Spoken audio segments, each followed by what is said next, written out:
નમસ્કાર મારા વહાલા વિદ્યાર્થી મિત્રો, આજે વાત કરીશું ધોરણ 7 વિષય હિન્દીના કાવ્ય નંબર 5 હિન્દ દેશ કે નિવાસી કવિતાનું સંપૂર્ણ ગાલા સ્વાધ્યાય પોથીનું સોલ્યુશન આ વિડીયોની અંદર મેળવીશું। એ પહેલાં મિત્રો ચેનલની અંદર પ્રથમ વખત આવ્યા છો તો ચેનલને ખાસ સબસ્ક્રાઇબ કરી દેવી। પ્રશ્ન નંબર 1 મિત્રો સાચો વિકલ્પ શોધીને લખવાનો છે। પહેલો પ્રશ્ન છે કે फूलों को माला में खाली जगह जाता है तो गुण था, तो जवाब आवश्य डी। कोयल की खाली जगह निराली होती है तो कुक। सभी खाली जगह को मंजिल एक है सभी पंथों की। खाली जगह की टेर सबको प्यारी लगती है तो पपी है, तो आवश्य बी। ત્યાર પછી મિત્રો આગળ વાત કરીશું। પ્રશ્ન નંબર 2, कोष्टक में से उचित शब्द चुनकर रिक्त स्थानों की पूर्ति कीजिए। हिंद देश के निवासी सभी जन एक है, प्यारे प्यारे फूल गूंथे माला में एक है, गा रही तराना बुलबुल राग मगर एक है, धर्म है उनके जिनका सार वही है, पंथ है निराले सबकी मंजिल एक है। जो शब्द संज्ञा के स्थान पर प्रयुक्त होते हैं उन्हें सर्वनाम कहते हैं। प्रश्न नंबर 3, सही वाक्यांश चुनकर विधानों को पूर्ण कीजिए। विविधता में एकता ही हमारे देश की विशेषता है। नंबर 2, सभी धर्म एक समान है क्योंकि उनका सार एक है। अलग अलग नदियां सागर में मिलकर अपनी एकता प्रकट करती हैं। प्रश्न नंबर 4, एक एक वाक्य में उत्तर लिखिए। विविध प्रकार के फूल किस बात के प्रतीक हैं? तो विविध प्रकार के फूल भारत की विविधता के प्रतीक हैं। अलग अलग फूलों की माला किसका प्रतीक है? तो अलग अलग फूलों की माला विविधता में एकता का प्रतीक है। नंबर 3, कविता में कोयल पपिया और बुलबुल किसके प्रतीक हैं? भिन्न भिन्न भाषाएं बोलने पर एकता में सूत्र में बंधे भारतवासियों के प्रतीक हैं। सभी धर्म का सार क्या है? सभी धर्मों का सार एक ही है, मनुष्य को बुराइयों से दूर रखकर उसे उन्नत बनाना। नंबर 5, माला में कौन कौन से फूल एक रूप हुए हैं?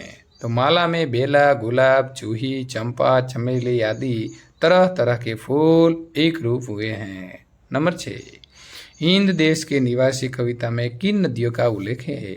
तो कविता में गंगा, यमुना, ब्रह्मपुत्र, कृष्णा और कावेरी नदियों का उल्लेख है। प्रश्न नंबर 5, निम्नलिखित प्रश्नों के उत्तर लिखिए। हमारे देश की क्या विशेषता है? तो हमारे देश में भिन्न भिन्न रंग, रूप और पहचान वाले एवं अलग अलग भाषाएं बोलने वाले लोग रहते हैं। इसके बावजूद यहाँ के लोग एक ही, इस तरह विविधता में एकता ही हमारे देश की विशेषता है। नंबर 2, हिंदवासियों में कैसी विविधताएं हैं? तो हिंदवासी अलग अलग रूप रंग के हैं, उनके पहनावे अलग अलग हैं, भाषा और धर्म भी अलग अलग हैं। इस प्रकार हिंदवासियों में अनेक प्रकार की विविधताएं हैं। प्रश्न नंबर 3, नदियों में से हमें क्या संदेश मिलता है? हमारे देश में अनेक नदियों हैं, उनके उद्गम स्थान अलग अलग हैं, वे अलग अलग मार्गों से बहती हैं, लेकिन अंत में वे समुद्र में मिलकर एक हो। इन नदियों से हमें संदेश मिलता है कि जैसे नदियाँ अलग अलग होकर भी एक हो जाती हैं, इसी तरह हम भारतवासी अलग अलग होने पर भी एक होकर रहें। प्रश्न नंबर 6, शब्द पंखुड़ियों को उचित क्रम में रखकर वाक्य बनाइए।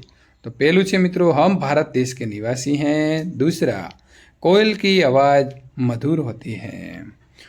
नंबर 3, फूलों की तरह हंसते रहना चाहिए।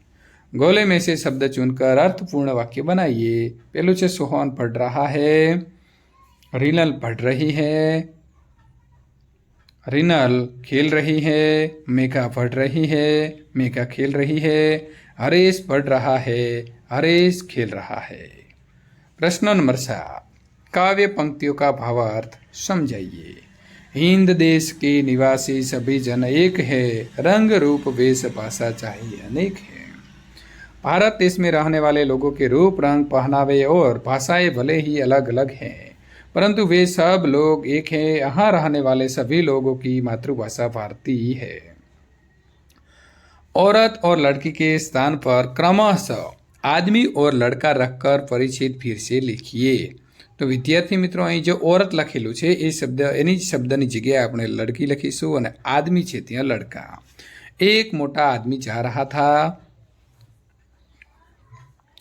पीछे पीछे एक लड़का चल रहा था. लड़का छोटा और पतला था. आदमी को पता चला तो घूमकर बोला, लड़के मेरे पीछे पीछे क्यों चल रहे हैं? लड़का भोलेपन से बोला, मैं तो केवल छाव के नीचे चल रहा था. कोष्टक में से जो समानार्थी शब्द नहीं है इस पर गोल कीजिए और समानार्थी शब्दों के वाक्य में प्रयोग कीजिए. पंथ, तो ये पंथ सरल नहीं है. राह, मुझे नहीं राह मिली है. रास्ता, ये सीधा रास्ता है. दूसरा, कांटा जो है उस पर हम गोल लगाएंगे.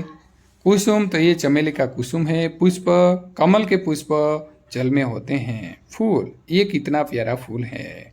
अनूठा, यह चर्चा के लिए अनूठा विषय है. अनोखा, इसने अनोखा रास्ता पकड़ा. निराला, आपका हर गेम निराला है. जन, कोटि कोटि जन तिरंगे को वंदन करते हैं. मनुष्य, दुनिया में तरह तरह के मनुष्य हैं. मानव, जिसमें मानवता हो वही मानव है. निम्नलिखित वाक्य को पढ़िए और बोलने वाले, सुनने वाले और अन्य व्यक्ति के सूचित करने वाले जिन सर्वनाम शब्दों में प्रयोग किया गया है उन्हें अलग छांट कर लिखिए. मुझे बल्लेबाजी में मजा आता है, तो मुझे वो कौन है? व्यक्ति है, तो मुझे. हम मैच जीत गए, तो हम. तुम अच्छे क्षेत्र रक्षक हो, तो तुम. तुम्हारी गेंदबाजी का जवाब नहीं.